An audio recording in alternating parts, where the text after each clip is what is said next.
Today we're going to talk about advanced veterinary dental procedures. Don't forget to do your reading in Holmstrom and McKernan. The first treatment we're going to talk about when it comes to periodontal therapy is root planing. Root planing is the removal of calculus from the subgingival space, and that is the space that's created due to periodontal disease. So it's the space inside the periodontal pocket. We can do closed or open root planing. Closed root planing means we don't cut the gum. We just go into the pocket that was created by the periodontal disease and clean out the surface of the root that's exposed. Open root planing means that we actually use a scalpel blade, make a gingival flap, which is kind of like a window shade of tissue that stays attached at the top.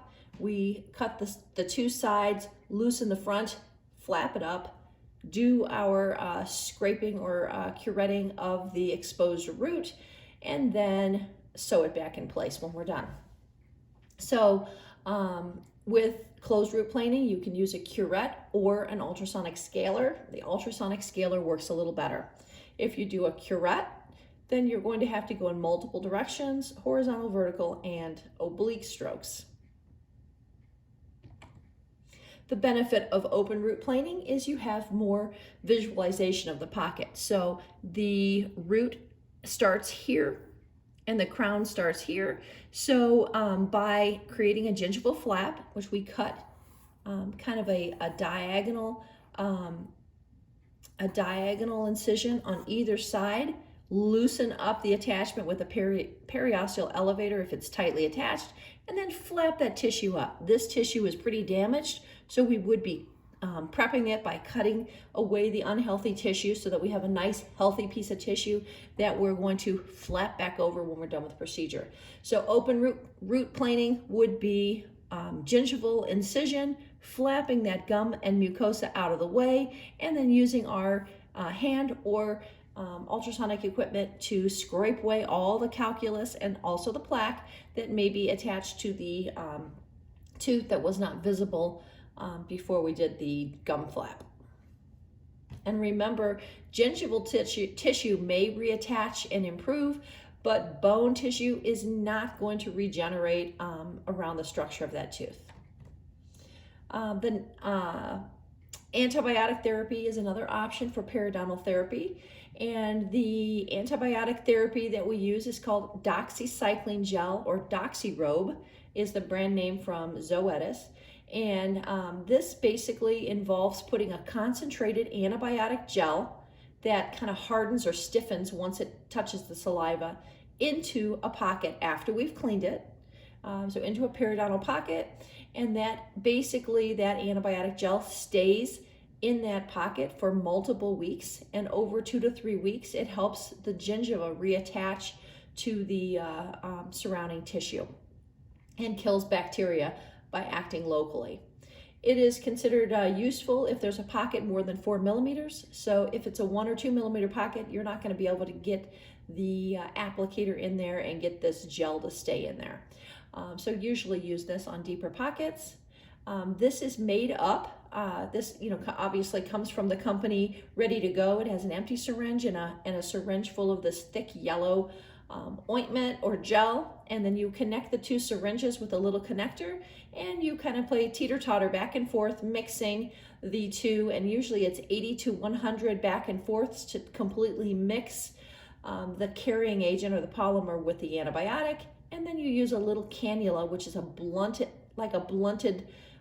needle with no point on it, to squirt that gel into the pocket and then allow it to harden and stay in there. It's important to advise the pet owner that you're going to do this because it costs probably $80 to $100 per treatment in many cases. And then also the other thing is, if the owner sees kind of a yellowish waxy material at the gum line, we don't want them picking at it or thinking you missed something.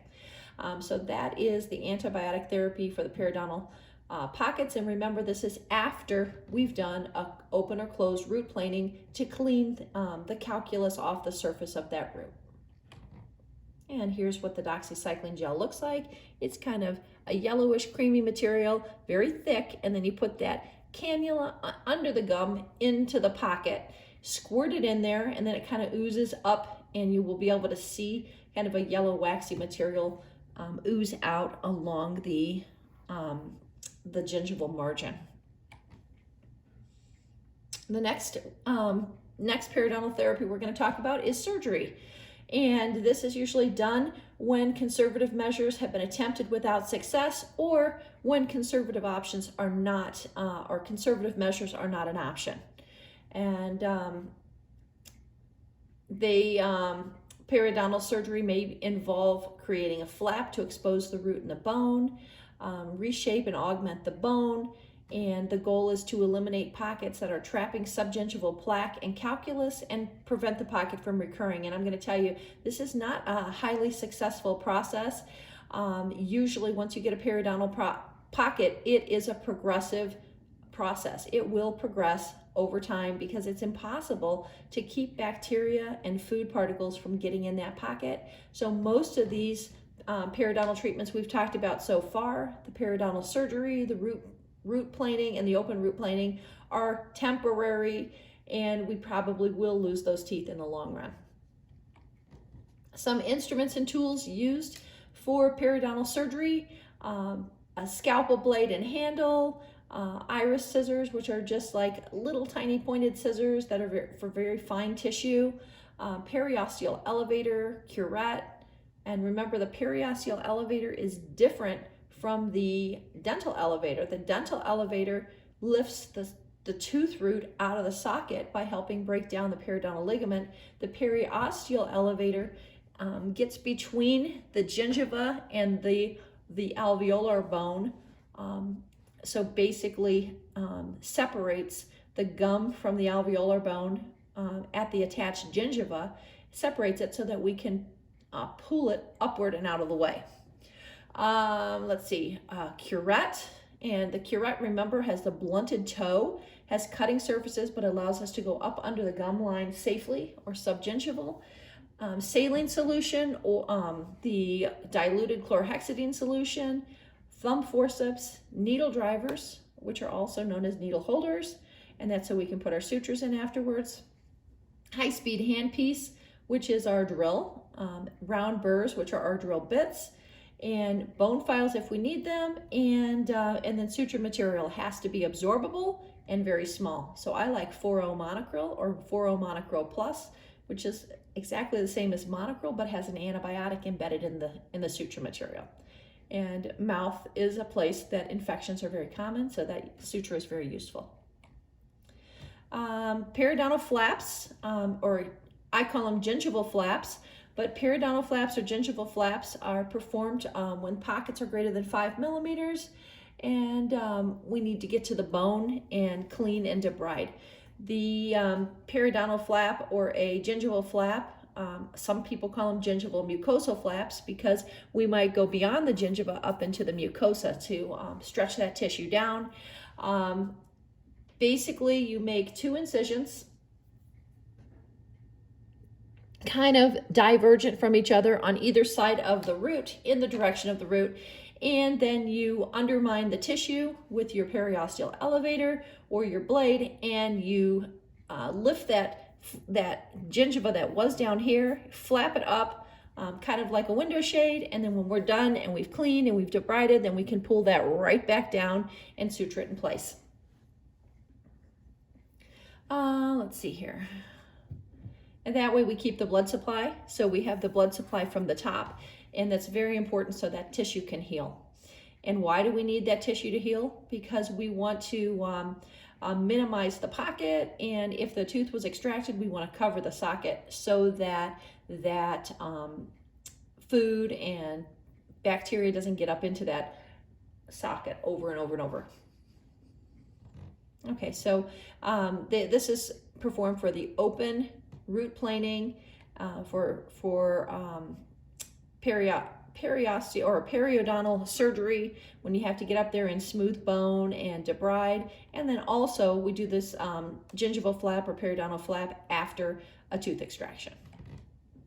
Hyperplastic gingiva is when normal gum tissue gets too big and proliferates. And so if you did a biopsy, it would just be normal gum tissue. It would not look any different than any other gum, but it's just lots and lots and lots of it. So this is very common in boxers, sometimes in collies, and the gum proliferation gets so severe that sometimes it grows over the tooth where you can't even see the tooth. And these are not periodontal pockets. There is definitely a space between the overgrown gingiva and the tooth surface, and bacteria can accumulate there, but it is not a periodontal pocket, so to speak. So you can have completely healthy roots and alveolar bone, just way too much gum. And this is absolutely done under a general anesthesia, and a gingivectomy is basically to cut away or surgically cut away this excessive gingival tissue, and it will be able to expose the normal tooth gum margin. And this is a painful process. We need to make sure we think about pain management. This is a process that will need to be repeated. In other words, performing a gingivectomy one time is not going to cure the dog. They'll probably have to come back every 1 to 3 years and have this repeated. It's not a bad idea to send out tissue for histopath just to be 100% on the safe side, but it almost always comes back benign gingival hyperplasia or normal gingival tissue that's just overgrown. There is one medication in veterinary medicine that causes gingival hyperplasia as a side effect, and that is Atopica. That's the brand name of cyclosporine that we sometimes use in dogs and cats for allergy management. It's very common in cats, actually. Gingivectomy can be performed with a scalpel blade. It can be performed with a laser, and it can be performed with electrosurgical or electrocautery unit. My personal preference is blade, and of course we would want to do some bleeding tests before starting, because we're going to be cutting the gingiva that doesn't really have a blood vessel we can tie off. It's going to ooze, and we're going to have to hold pressure. So if they have a bleeding disorder, that can be very problematic. So be sure you do a buccal mucosal bleeding time or an ACT, activated clotting time, before you get started on this gingivectomy. But blade excision is a little more bloody, but it's clean, it heals quicker, and I really like the outcome. Electrocautery, you are more prone to infection and necrotic tissue, and it might compromise the blood supply. And laser therapy can look real nice, minimal bleeding, but it can have a longer healing time. And here's an example of gingivectomy. This dog does have periodontal disease, so I would probe that. This is not a beautiful example of gingival hyperplasia, but you can see here the gum margin, and then we have tissue that's a little bit enlarged, and they just take a blade and cut that tissue away so it looks more like a normal gum margin. The next condition is oronasal fistula. We've talked about this a little bit. It can be abbreviated ONF, and this is an abnormal opening between the oral and the nasal cavities. And here you can see a little pocket here. Sometimes you just see a little pinpoint lesion. You don't even know they have an oronasal fistula. Other times you see a great big open draining cavity. A lot of times intra-op, if there is damage to the socket of the tooth and it breaks down and there's communication between the tooth socket and the nasal cavity, you often get a trickle or quite a bit of frank blood coming from the nostril on the side you're working on. That doesn't mean the doctor caused the oronasal fistula. It just means that that whatever manipulations they were doing exacerbated and caused frank bleeding. A lot of these animals come in with bleeding as a presentation sign. When we treat a oronasal fistula, we need to extract any associated tooth, debride, necrotic tissue, flush, and then do a gingival flap closure. And you really want to make sure you do a nice, healthy gingival flap closure so that can heal. A frenulectomy. A frenulectomy is, now there's a frenulum at the bottom of the tongue that kind of holds the tongue in place. That's called the frenulum. If you lift up your own tongue, you can feel that little band of fibrous tissue right at the front. That's your frenulum for your tongue. But dogs also have, and cats have a frenulum right about at the site where the premolar and the canine come together. And that's this thick fibrous band of tissue right here. And sometimes that can be excessively tight and cause discomfort. Sometimes it can have a really deep pocket that's accumulating bacteria and food. So sometimes we have to do a frenulectomy, which is to cut that band of tissue. A vital pulpotomy. A vital pulpotomy and a vital pulpectomy, or pulpotomy and pulpectomy are very similar terms. Pulpotomy means part of the damaged pulp is removed from that tooth, and it's usually the part that's in the crown. Pulpectomy means all of the pulp is removed from the tooth and crown. So that would be a root canal therapy. But a vital pulpotomy means that there has been a recent injury or fracture to a healthy tooth and has damaged the dental pulp and caused hemorrhage. And that's where we get those purple teeth.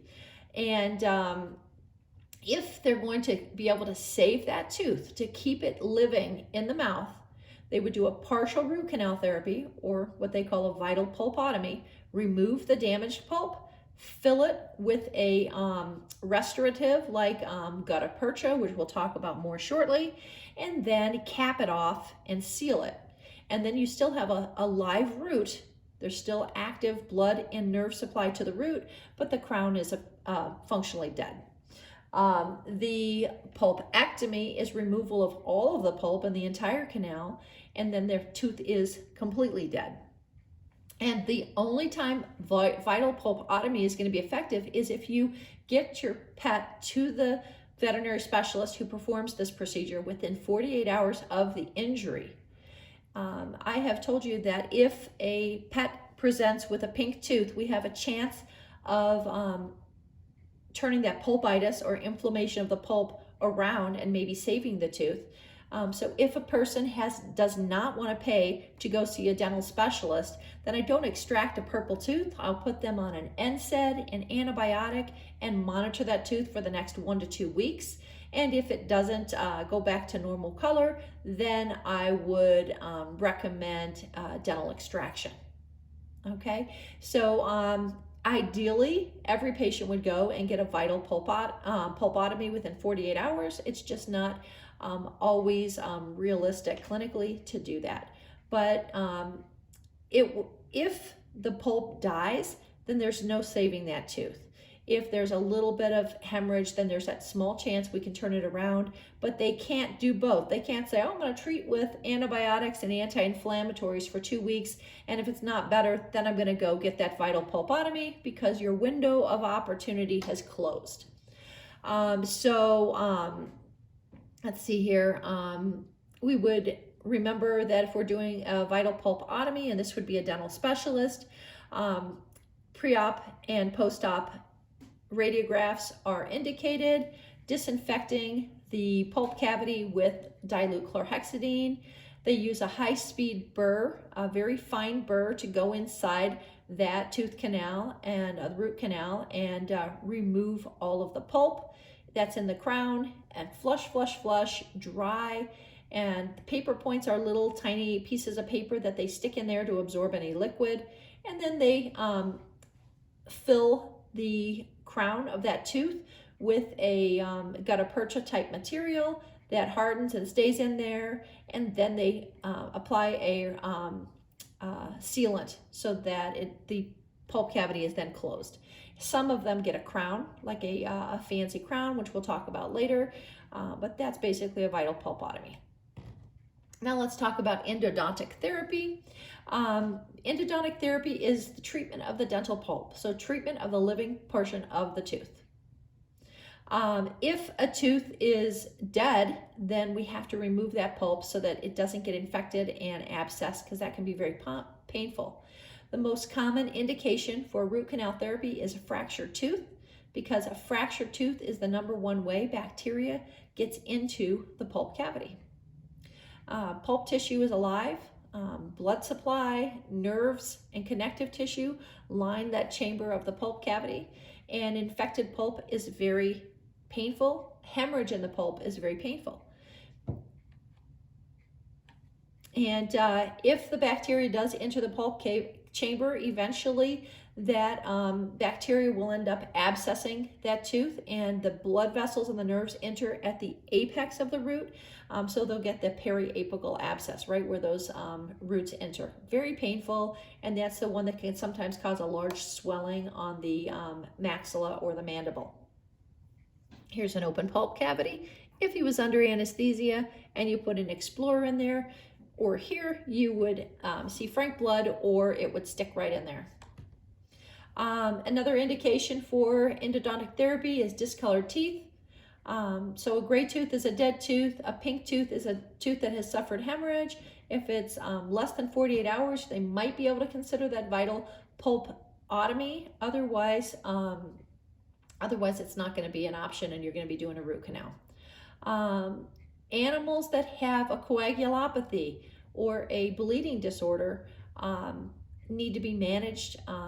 And so sometimes dogs who have a bleeding disorder or a coagulopathy where they can't clot their blood end up having multiple purple teeth. So if you see one dog with a lot of purple teeth, start to think about some underlying pathology. A worn tooth is also a indication for endodontic therapy. If they have a brown covering, which is called tertiary dentin, where the pulp chamber should be, wear usually happens chronically, a little bit at a time, and this tertiary dentin, you know, dentin makes up the bulk of the tooth, but tertiary dentin is new dentin that isn't white. It's kind of that dark brownish black color, and it looks awful, but it does protect the tooth. And worn tooth does need to be x-rayed, but if we're doing our job and taking full mouth rads on every patient every time, we will catch this. Let's see. Some signs that endodontic therapy is indicated. The patient's showing you pain, irritability, dropping food out of their mouth, halitosis, chewing on one side, drooling a lot. And another big indicator that one side of the mouth is painful is if you look in a dog's mouth and one side is perfect with no calculus and the other side has heavy calculus, then they've probably been avoiding chewing on the side with the heavy calculus. Periapical infection is basically an abscess where the nerves and blood supply enters the tooth, and there are some periapical infections that require endodontic therapy, and those would be if there's a high risk of breaking the jaw. If we try to take a tooth out, then they may not have an option but to try to perform endodontic therapy on that tooth rather than take a risk of breaking the jaw while they're trying to extract it. And then also in some severe oronasal fistulas, they might consider doing an endodontic therapy, again, because the risk of taking the tooth out might be higher than extraction. The risk of taking the tooth out might be a higher risk of breaking the maxilla than leaving it in place. But again, endodontic therapy, usually if there's a periapical abscess, my ideal is to get that tooth out and to be done with it rather than be treating an infection for a very long period of time.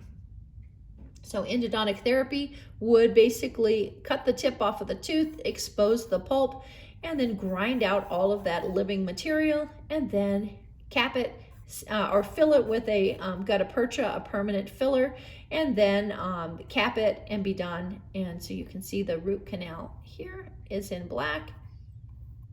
And so a lot of these teeth have multiple roots, so root canals can be very complicated, and I leave those to the specialist. Let's see, what are some advantages of root canal therapy? It's less traumatic and less invasive than surgical extraction. So once the animal has had this procedure done, they are good to go. They are they're not in pain. They're not healing for 2 weeks post-op. They are ready to start eating sooner. The most common teeth to have root canal therapy are our big tooth, like our canines, our big canine teeth, our carnassials, and our big molar teeth, the big flat teeth. But any tooth could potentially have a root canal therapy. I actually sent one of my clients who had a little beagle who broke a tooth, and she didn't, it was an incisor, one of the front teeth, didn't want to have an extraction done on that incisor. And she was willing to go see the dental specialist and have a root canal therapy. And she told me that her dog was a movie star and got to be in commercials, and he needed his tooth. So she was very pleased with the outcome. He got to keep the tooth. It was a little shorter than the other teeth, but he didn't have a Billy Bob smile, and she was happy with that. Let's see here. It's more aesthetically pleasing to the owner because people often anthropomorphize and they don't want to have a missing tooth, so they don't want their dog to have a missing tooth. This slide says the cost is equivalent to a surgical extraction, and I will beg to differ on that one. Surgical extractions tend to be less expensive and done at the general practitioner. I think that's probably the main reason why. In my experience, sending a patient to get a root canal procedure has cost somewhere between $2,000 and $3,000, depending on which tooth it is. And it is very high quality care, no doubt about it. If cost was no issue, everybody would be doing it. But there is a cost differential, and surgical extractions are definitely much less expensive. With a root canal therapy, they can go back to their normal routine quicker. They have no missing tooth, and it increases their quality of life. And it holds the space so that the surrounding bone doesn't regress. If the alveolar bone around where a tooth socket is located, where a tooth root used to be, will kind of regress and get smaller over time. So you might actually see a little defect in the maxilla or the mandible when you extract a tooth.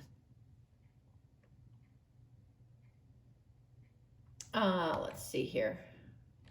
Oh, while we're still on the advantages of root canal therapy, I will say that root canal therapy is not one and done. When you go to the specialist and have a root canal performed on your pet's tooth, then you are probably going to be told to come back every 6 months to a year to have your pet anesthetized and have that tooth x-rayed to make sure that there's no evidence of the root canal therapy failing or getting an infection. And if it eventually gets an infection, that tooth might have to be extracted, and then you pay for that all over again. So a lot of people like that once you extract the tooth and it heals, you're done, compared to going back and forth to the veterinary dental specialist, having x-rays done and reevaluating that tooth, worrying, is it going to go bad down the road? Here is a radiographic image of an animal that has had a pulp cavity filled with that gutta percha, and that is a very radio dense material. So it's radiopaque, not radiolucent. So you can see that big white area inside the tooth. Standard root canal therapy is also known as conventional root canal therapy or pulpectomy. As we talked about, pulpectomy is removal of all of the pulp, compared to pulpotomy. That's the removal of the pulp just in the crown. The pulp is approached from the crown towards the apex of the root. And if there's a fracture, they might enter right into the fracture site to dig out or root out all of that pulp material. And multiple instruments are involved. I'm just going to real quickly go over this. There are barbed brooches that kind of go into these little canals and root around and dig out all that pulp material. Reamers, files, needles for irrigating, and then a mixing slab, and that's just like a big flat surface where they mix their material that they're going to insert into those canals. Spatulas, spreaders that kind of push the gutta percha material in all directions so it fills all of the pulp cavity, and then pluggers are structures that kind of plug the opening, and then they do a sealant or a crown on top of that. So again, I'm not going to spend a lot of time on this, but Many of the instruments are very, very tiny, and some of them have little bitty barbs on them, and others are like little, picture like a little microscopic sander that just goes in there and sands and fine tunes the inside of that pulp canal. Let's see here. When they irrigate, they're basically flushing out any debris that they loosened up with those reamers and the barbs, and then they squirt a material in there called sodium hyperchlorite, which breaks down and removes organic material that might be left in there, like white blood cells and blood. And this is caustic, so you do have to wear all your PPE. They can flush with saline or diluted chlorhexidine, and there are also other solutions like the RC prep, which breaks down inorganic material that might still be in there. Absorbent points are little points, that little tiny structures that they actually stick into the opening, and it's basically absorbs up any liquid so that it's very dry when they go to put the gutta percha in. And there are there's a sealant called zinc oxide and eugenol based, and that's a sealant that prevents bacteria, non-irritating antimicrobial agent. And this basically is a solution you dip your gutta percha in. The gutta percha is what causes that dark white appearance to the pulp or to the tooth after root canal therapy. And so you dip the gutta percha into this sealant solution, and then you jam it into that root canal and fill it up. And then you use different spreaders and pluggers to help get that gutta percha to kind of form and fill the entire pulp canal, and then you seal it. This next slide talks about restorative dentistry, and that is protecting the tooth after endodontic therapy, and that is building an artificial crown. Basically, you can have a titanium or a silver alloy crown. You can have a plastic or a glass polymer crown. We're going to stop here, and we'll come back to orthodontics and extractions.